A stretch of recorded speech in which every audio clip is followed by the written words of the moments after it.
الحمد لله الذي أنزل على عبده الكتاب ولم يجعل له عوجا قيما لينذر بأسا شديدا من لدنه ويبشر المؤمنين الذين يعملون الصالحات أن لهم أجرا حسنا ماكثين فيه أبدا وينذر الذين قالوا اتخذ الله ولدا ما لهم به من علم ولا لآبائهم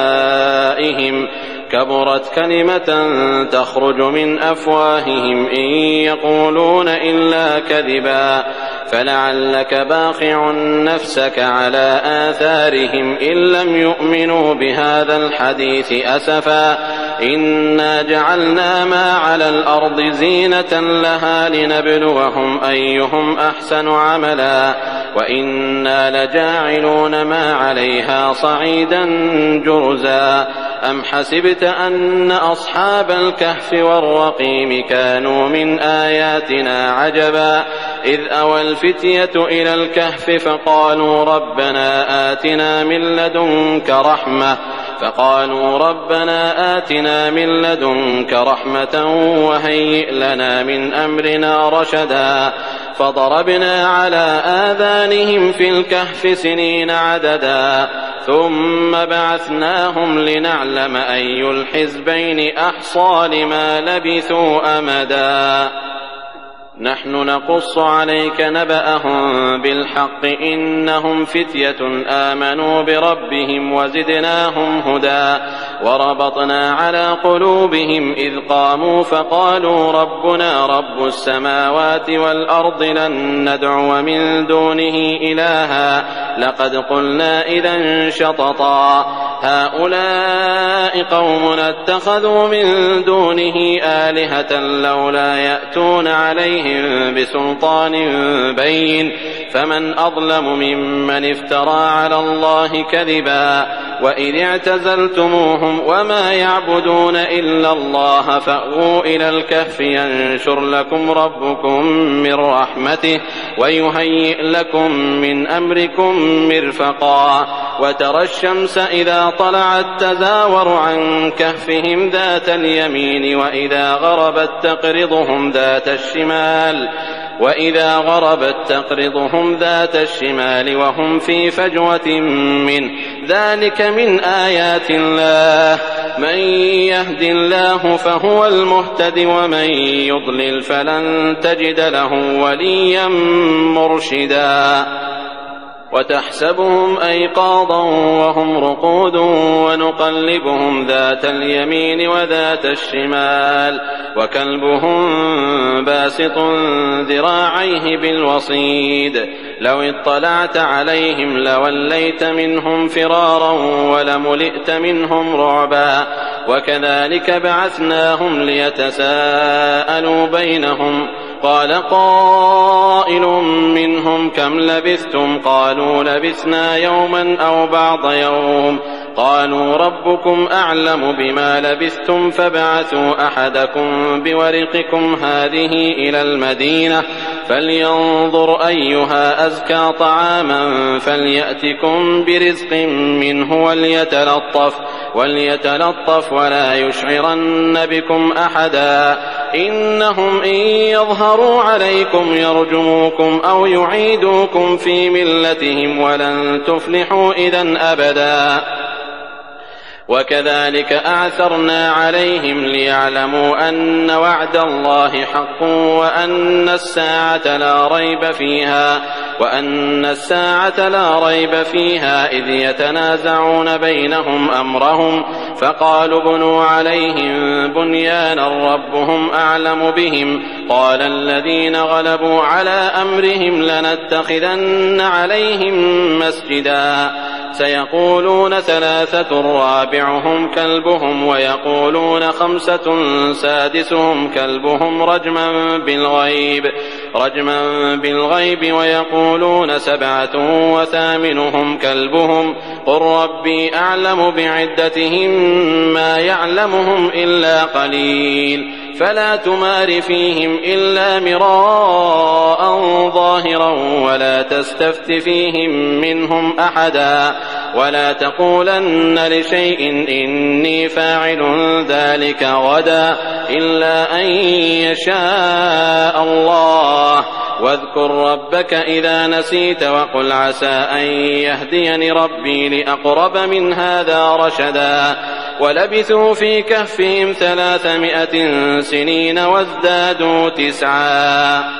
ولبثوا في كهفهم 300 سنين وازدادوا تسعا قل الله أعلم بما لبثوا له غيب السماوات والأرض أبصر به وأسمع ما لهم من دونه من ولي ولا يشرك في حكمه أحدا واتل ما أوحي إليك من كتاب ربك لا مبدل لكلماته ولن تجد من دونه ملتحدا واصبر نفسك مع الذين يدعون ربهم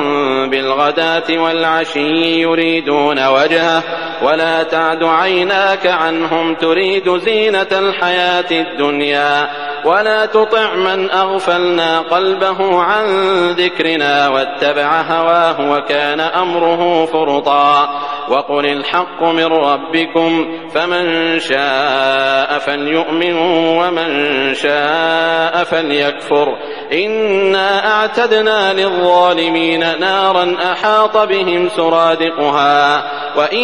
يستغيثوا يغاثوا بماء كالمهل يشوي الوجوه بئس الشراب وساءت مرتفقا إن الذين آمنوا وعملوا الصالحات إنا لا نضيع أجر من أحسن عملا أولئك لهم جنات عدن تجري من تحتهم الأنهار يحلون فيها من أساور من ذهب ويلبسون ثيابا خضرا من سندس واستبرق متكئين فيها على الأرائك نعم الثواب وحسنت مرتفقا واضرب لهم مثلا الرجلين جعلنا لأحدهما جنتين من أعناب وحففناهما بنخل وجعلنا بينهما زرعا كلتا الجنتين آتت أكلها ولم تظلم منه شيئا وفجرنا خلالهما نهرا وكان له ثمر فقال لصاحبه وهو يحاوره أنا أكثر منك مالا وأعز نفرا ودخل جنته وهو ظالم لنفسه قال ما أظن أن تبيد هذه أبدا وما أظن الساعة قائمة ولئن رددت إلى ربي لأجدن خيرا منها منقلبا قال له صاحبه وهو يحاوره أكفرت بالذي خلقك من تراب ثم من نطفة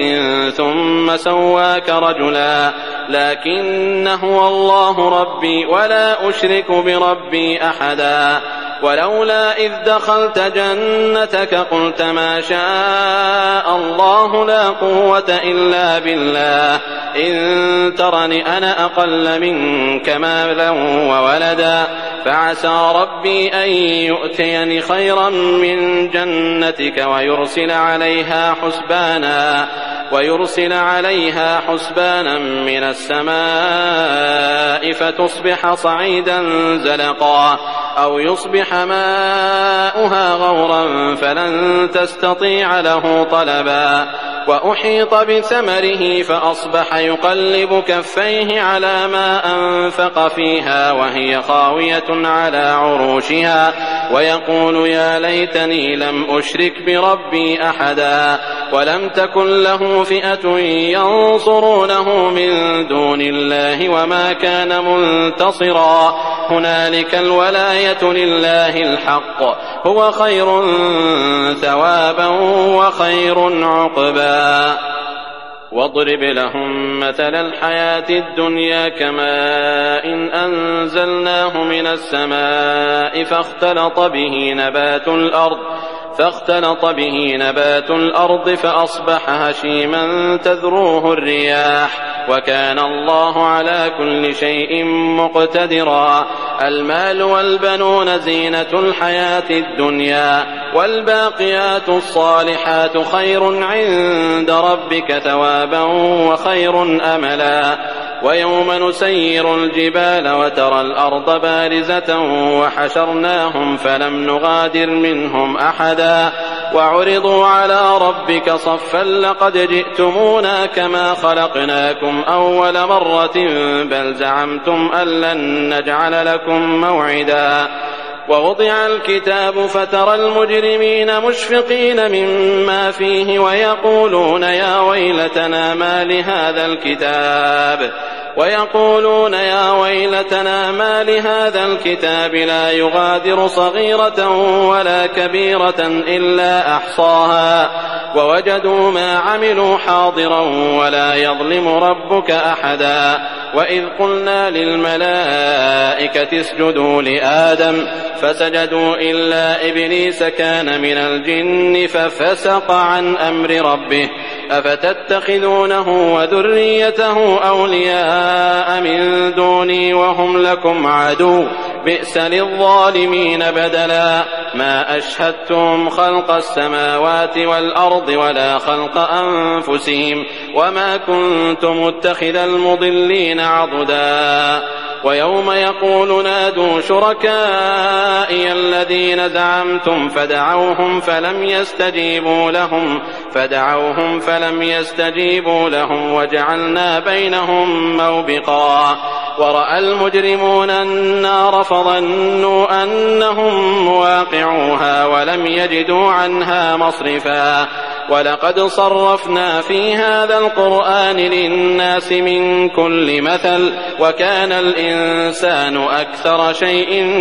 جدلا. وما منع الناس أن يؤمنوا إذ جاءهم الهدى ويستغفروا ربهم إلا أن تأتيهم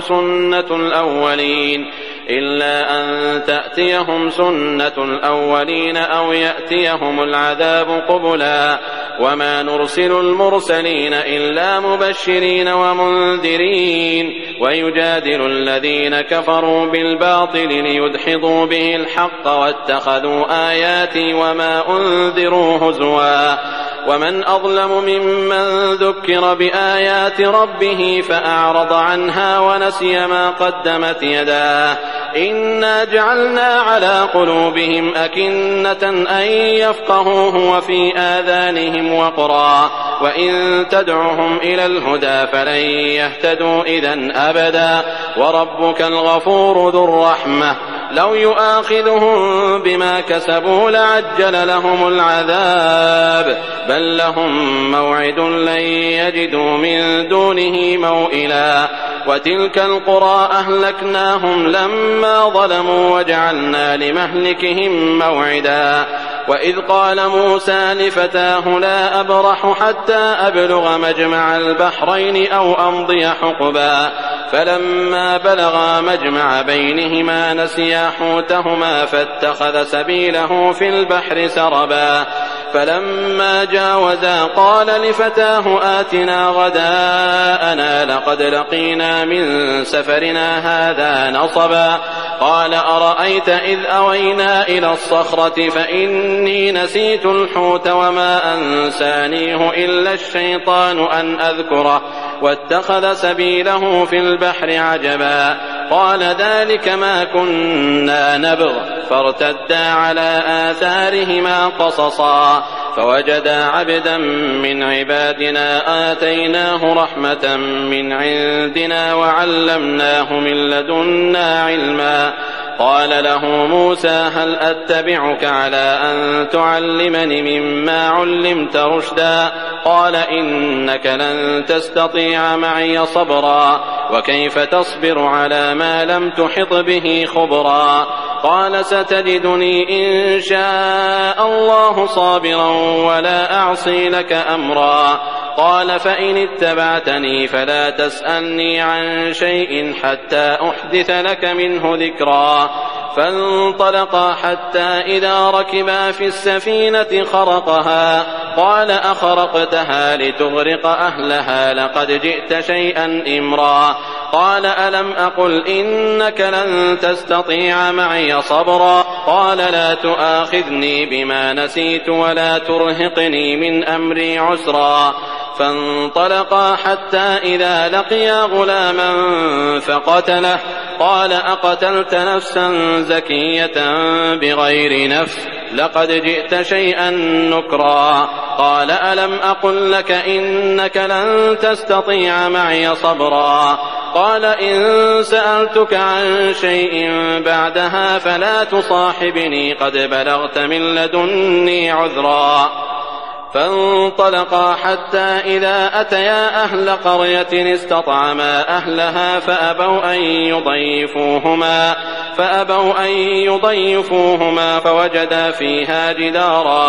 فوجدا فيها جدارا يريد أن ينقض فأقامه قال لو شئت لاتخذت عليه أجرا قال هذا فراق بيني وبينك سأنبئك بتأويل ما لم تستطع عليه صبرا أما السفينة فكانت لمساكين يعملون في البحر فأردت أن أعيبها وكان وراءهم ملك يأخذ كل سفينة غصبا وأما الغلام فكان أبواه مؤمنين فخشينا أن يرهقهما طغيانا وكفرا فأردنا أن يبدلهما ربهما خيرا منه زكاة وأقرب رحما وأما الجدار فكان لغلامين يتيمين في المدينة وكان تحته كنز لهما وكان أبوهما صالحا فأراد ربك أن يبلغا أشدهما ويستخرجا كنزهما رحمة من ربك وما فعلته عن أمري ذلك تأويل ما لم تسطع عليه صبرا ويسألونك عن ذي القرنين قل سأتلو عليكم منه ذكرا إنا مكنا له في الأرض وآتيناه من كل شيء سببا فأتبع سببا حتى إذا بلغ مغرب الشمس وجدها تغرب في عين حمئة ووجد عندها قوما قلنا يا ذا القرنين إما أن تعذب وإما أن تتخذ فيهم حسنا قال أما من ظلم فسوف نعذبه ثم يرد إلى ربه فيعذبه عذابا نكرا وأما من آمن وعمل صالحا فله جزاء الحسنى وسنقول له من أمرنا يسرا ثم أتبع سببا حتى إذا بلغ مطلع الشمس وجدها تطلع على قوم لم نجعل لهم من دونها سترا كذلك وقد أحطنا بما لديه خبرا ثم أتبع سببا حتى إذا بلغ بين السدين وجد من دونهما قوما لا يكادون يفقهون قولا قالوا يا ذا القرنين إن يأجوج ومأجوج مفسدون في الأرض فهل نجعل لك خرجا على أن تجعل بيننا وبينهم سدا قال ما مكني فيه ربي خير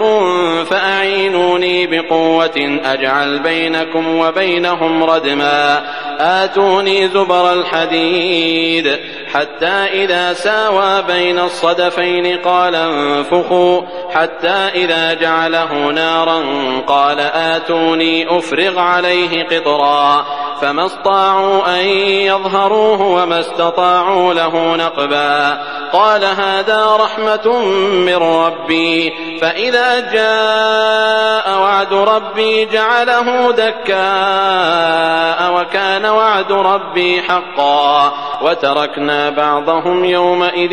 يموج في بعض ونفخ في الصور فجمعناهم جمعا وعرضنا جهنم يومئذ للكافرين عرضا الذين كانت أعينهم في غطاء عن ذكري وكانوا لا يستطيعون سمعا أفحسب الذين كفروا أن يتخذوا عبادي من دوني أولياء إنا أعتدنا جهنم للكافرين نزلا قل هل ننبئكم بالأخسرين أعمالا الذين ضل سعيهم في الحياة الدنيا وهم يحسبون أنهم يحسنون صنعا أولئك الذين كفروا بآيات ربهم ولقائه فحبطت أعمالهم فلا نقيم لهم يوم القيامة وزنا ذلك جزاؤهم جهنم بما كفروا واتخذوا آياتي ورسلي هزوا إن الذين آمنوا وعملوا الصالحات كانت لهم جنات الفردوس نزلا خالدين فيها لا يبغون عنها حولا قل لو كان البحر مدادا لكلمات ربي لنفد البحر قبل أن تنفد كلمات ربي ولو جئنا بمثله مددا قل إنما أنا بشر مثلكم يوحى إلي أنما إلهكم إله واحد فمن كان يرجو لقاء ربه فليعمل عملا صالحا ولا يشرك بعبادة ربه أحدا.